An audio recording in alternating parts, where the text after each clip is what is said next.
What's up, my fellow scruffy looking nerf herders, and welcome to the Carbonite Chat. Today, we're going to be talking about Star Wars The Last Jedi Novel, particularly just the prologue. The prologue got a lot of discussion prior because of some leaks about what it started out saying, that Luke has a wife. Of course, my worst fears about that absolutely ended up becoming true, to where he is actually just having a dream. The prologue, I'll go through the prologue, basically all the things that happened prior to the movie beginning. So you have a story with Luke, then you have Leia and Han's funeral, and then Leia at Han's funeral, and then you have Rose and Paige. Very telling. Kind of definitely is flowing with the rest of the movie. It starts out and Luke is on Tatooine. He looks up and he sees Star Destroyers, or what he believes to be Star Destroyers, of course. He doesn't know what Star Destroyers look like, and it mentions about how he had that time, the deleted scene from A New Hope, where he goes and he tells Biggs and them that he saw it, and they try to look up and no one believes that he actually saw it.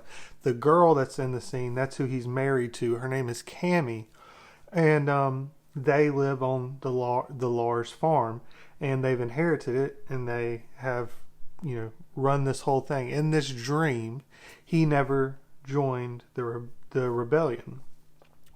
And so he's living this life, and he talks about how, why are Star Destroyers over Tatooine? There's no need for them to be over Tatooine. And basically they say that the galaxy's in peace. So if this dream comes true in the Disney world of Star Wars, they have it to where the Empire wins, and that's freedom. That's everything's great and joyful, and all has been done well. And they ended up also they blew up Alderaan, they killed Leia, they blew up Mon Cal, they blew up where was the other one they blew up? Chandrila. But now there's peace. There's not even Tusken Raiders on Tatooine that Luke has to worry about. It's all well and good. The world is better if Luke never would have gone and helped out R2. So in this, he's looking up, she doesn't see it, his wife Cammy, and then he begins to think back on what could have been. And he thinks about Biggs, who ended up getting killed, and who, of course, he got killed in the north, but he got killed and his family was taken away for being, traitors. And he thinks back to what would have happened, how his life would have been if he would have helped out R2. That he woke up, R2 was gone, and he went, and there's no sand people there to mess with him, and he ended up just bringing R2 back. And a day later, the stormtroopers show up, and they end up taking R2 and C-3PO, which is basically destroying the rebellion. And Obi-Wan shows up, and Obi-Wan mind tricks a stormtrooper to say that Luke isn't Luke Skywalker, but Luke Lars. And then they take Owen Lars away for 3 days to question him, and he ends up getting brought back. That's the story. That's the story of A New Hope. That's what they want this to be. It's absolutely insane for this to be. I get it. I know there's going to be a lot of people, oh, it's just a dream. He's just having a dream. Yeah, so the hero, Luke Skywalker, you already made him a coward in the movie. You already screwed up his character in the movie. I know people are going to say, no, it's not true. It is. And then you go and, no, that's not enough. Let's make him dream about wishing he never had anything to do with the rebellion. Let's have him dream and think about, man, the whole world would just be peaceful if I wouldn't have done anything, despite the fact that there actually was peace for 30 years after all of the stuff that he did. It's just like him now thinking the Jedi need to end, even though the Jedi was the only thing that ever caused peace ever before. There was 1,000 years of peace before Emperor Palpatine took power. I guess 1,000 years of peace is nothing. It's failure. Like, give me a freaking break. And so he goes on and he's thinking about this, and Cammy, his wife, he says, I know Cammy would tell me to just, forget the past. and it's just another nod to the whole Kylo thing. Like, yeah, let's forget the past, move on, forget it. We're Disney and we bought this for $4 billion because everyone loves Star Wars, but let's forget about why you loved it. We want to just retcon everything. We want to, everyone's terrible. All your heroes are stupid and pointless. They don't really mean anything. They wish they didn't even go on this journey too. They dream of not having a New Hope. They dream of Empire never happening. They dream of Return of the Jedi never happening. They dream about the Empire leading the galaxy. It's just what? It's just insanity. It's so stupid. It's so bad. I mean, it's written by the same guy that didn't know Luke's plan in Return of the Jedi. I already did a video on that. Like, this is who's writing this story, along with Rian Johnson, who clearly doesn't understand Star Wars at all. And it's so stupid. And so Cammy's saying, oh, don't remember the past. And then it goes on, as I kind of mentioned, that Leia, of course, was never rescued, so she's put to death. And then they blow up a couple other places, and then all else is fine now. The world's moved on. There's no more rebellion, and everybody's just under the Empire. And, Luke kind of discusses how, he kind of feels this pull that this is what he should have been, but he decided not to because he decided to stay at home and live there. And then he wakes up. And he talks about how he tries to forget the dream, but he feels like it's the Force trying to tell him something because he's turned off from the Force. And they have begun to, the Force has kind of tricked him to where he, had to pay attention because they came in a dream. That they, hid themselves away in a dream. And he's not sure what it exactly means, but that something's probably coming and that there's probably about to be some change happening. And then he goes on his duty of, sucking sea cow tits. Then it jumps to Leia. And because it's not enough to ruin Luke, it's not enough to just kill off Han, we got to make sure that that it doesn't mean anything at all. That is utterly pointless. It means absolutely nothing. Kylo can kill him, but that doesn't actually either lean him to go back to the light side because he realizes how, oh my God, I'm a terrible person. I regret this so badly. But it also doesn't even make him a complete villain.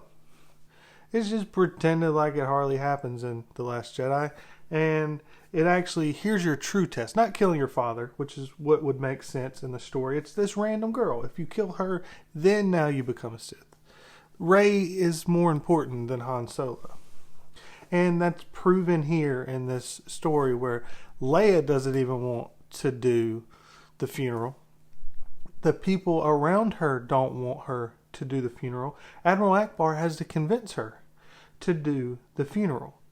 Admiral Akbar has to convince Leia to do the funeral. Now I get Leia's always been a little bit stoic, and so she doesn't really try to show or feel emotion or whatever. But then it's just how it's done. It's just done so terribly. So they go out there. Only a few people go because they want to keep trying to evacuate. Despite the fact Han is yet again a hero and is blatantly a hero of the rebellion before, to the point even Finn knows who he is. But with this, the people that were a part of the rebellion, like Akbar, he is respectful and it means something to him about Han's funeral. But then it talks about the other people that are a part of the resistance that didn't know Han, even though Han had still been with Leia 6 years prior. They were still together when Bloodline was going on. And he had worked in the New Republic helping to teach people how to fly, how to pilot.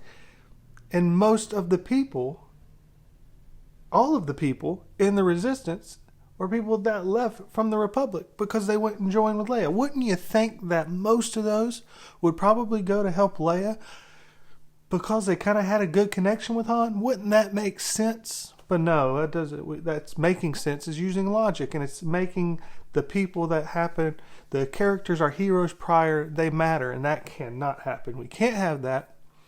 Dare I say, because those are the men, we can't have that. He's a nobody, and people have to be mad because he even gets, the privilege of this funeral after the fact. And so the other people that weren't part of the rebellion, they're just sitting there stone-faced waiting for it to be over. So here's Han's funeral. It's like, oh, we didn't put it in the movie, fine. We're going to put it in the book, though. Here's what it is in the book. 2 people caring, and the rest of the people going, oh my God, hurry up and end this. This is terrible. We need to forget the past. We need to kill. One of us already killed it, but we need to move on. This is just terrible and stupid.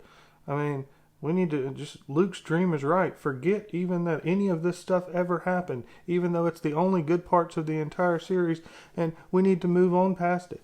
I mean, this sequel trilogy is awful, miserable storytelling, and absolutely not even close to being good. The only reason it's even passable and making money is because it's actually just all based off of the original trilogy's fandom, but we need to forget it and move on. That's Han's funeral. That's Han's funeral. There's a little interesting note for those that aren't going to read it. Don't waste your time reading it. That Han at Endor, after before the battle, the night when C-3PO is telling stories to the Ewoks, that her and Han are sleeping, laying in bed together, and Han begins to carve out of wood a figure of her, and it looks so bad that she unknowingly was like, is that one of the Ewoks? And he got mad and tossed it across the room, but she ended up picking it up. And that's what she sets down kind of in honor of him and what ended up happening. It's just, I mean, so that's the two male characters. We have of Luke and Han, both trying to destroy the past, as Cammy and Kylo would like. And then we go to Paige and Rose. Let's see how they have these. The 2 characters that are new, that no one cares about, no one really even liked, and were just awful in the movie. Paige was fine because she died off so quickly, but it was, let's give her all this meaning and let's show emotion and reaction to her death of a person that we've only known for like 10 seconds. But, when Luke finds out about Han, let's just cut away. Let's don't show the funeral. Let's make sure that when the funeral happens, we give it 0 attention. It doesn't matter. It's a waste of time. Let's move on past it. But in the movie, Paige dies, and we're going to focus on her little stupid sister crying the whole time. Even though we don't know either one of these characters, it doesn't mean anything to you emotionally as an audience watches.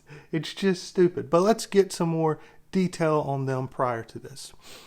So it's Rose and Paige talking, and we find out that Rose has developed a new technology that's never been seen before, that no one else could have developed. That she created these baffles for the back to... It's about fuel emissions. It's hiding the fuel emissions sent off so that they can't be tracked. And Rose is like, anyone could have done it. And Paige is like, no one else could have done it. Rose admits, yeah, I'm better than everyone. No one else can do what I do. And she calls her Pepe. Oh, Jesus, this is just so awful. It's so awful. This is what we have, this with Luke and Han, and then we cut to superheroes that create baffles to stop fuel emissions. You got to cut down on fuel emissions. And so then we're calling each other Pepe. Oh, hey, Pepe. Like, give me a freaking break. This is just so terrible. It's so bad. So... We're trying to ruin the past. We're trying to ruin Han and Luke, the prior heroes. But Rose is this unbelievable inventor. She's created something that no one else could invent. And Paige is the best gunner pilot. She's the best gunner in the Resistance. They're so talented, and they just love each other, and they care, and there's nothing toxic about their femininity, and it's just a perfect relationship. They want to go and build a farm and raise animals, and they care so much, and it's just so great and beautiful. It's just, this is what perfect life is. It's just them two. and there's no men around. And so it's all well and good and it's perfect and they create and they're the best at everything. And it's so awesome and perfect. It's beautiful. It's perfection. It's Star Wars now.